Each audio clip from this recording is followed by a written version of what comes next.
நீங்க சோசியல் மீடியால இருந்தெல்லாம் தள்ளி இருக்கணும்னு நினைச்சீங்கன்னா இன்னைக்கு தரமான நாள்னு தான் சொல்லணும். ஏன்னா என் ஃப்ரெண்ட் ஒருத்தன் இருக்கான், அவன் கிட்டத்தட்ட ரொம்ப நாளா நான் டிஜிட்டல் டீடாக்ஸ் பண்ண போறேன் அப்படின்னு சொல்லிட்டு காலையில அன்இன்ஸ்டால் பண்ணுவான் ஏதோ ஞானம் ஒருத்தன் போறது, சாயங்காலம் பாத்தீங்கன்னா ஆஃபீஸ் முடிஞ்சு கிளம்பும் போதே வந்து பாத்தீங்கன்னா அதை இன்ஸ்டால் பண்ணி அதுல இருந்தே நமக்கு ரிலேட்டபிளா ஒரு மீம் வேற அனுப்புவான்.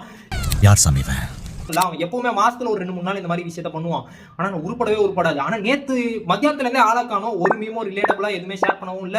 நம்ம மெசேஜ் அனுப்பிச்சாலும் சிங்கிள் டிக் தான் ஆகுது அப்படின்ற மாதிரி இருந்துச்சு. சரி இன்னைக்கு ஈவினிங் கால் பண்ணுவோம், கால் பண்ணி கேட்டா, டேய் சூப்பர்ரா, என்னடா ரொம்ப ஒர்க் டைட்டா இருக்கு அப்படின்னு கேட்டா, அதெல்லாம் இல்லடா நான் வந்து மைண்ட் டைவர்ட் பண்ணிட்டேன் அப்படின்னா, என்னடா டிஜிட்டல் டீடாக்ஸ் சூப்பரா ஸ்டெப்லாம் எடுத்திருக்கேன் அப்படின்னு சொல்லி கேட்டா, இல்ல படத்துக்கு டிக்கெட் கிடைக்கல கோட் மூவிக்கு, அதனால நான் வந்து பாத்தீங்கன்னா உள்ள போனா நிறைய ஸ்பாய்லர் அலர்ட்டா இருக்கும், நான் 4 அன்னைக்கு தான் போறேன், அதனால அது வரைக்கும் நான் இன்ஸ்டாகிராம் பக்கம் சோஷியல் மீடியா பக்கம் போக மாட்டேன் அப்படின்ற மாதிரி சொல்லிதான்.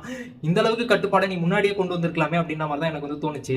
உங்களுடைய ஃப்ரெண்ட்ஸ்ல யாராவது டிஜிட்டல் டீடாக்ஸ்லாம் அதிகமா பண்ண போறேன் அப்படின்னு சொல்லிட்டே இருப்பாங்க பாத்தீங்களா, அவங்களுக்கு இந்த வீடியோ ஷேர் பண்ணி விட்டுட்டு நீங்க கோட் மூவி பாத்துட்டீங்களா இல்லையா அப்படின்றதையும் கமெண்ட்ஸ்ல சொல்லுங்க.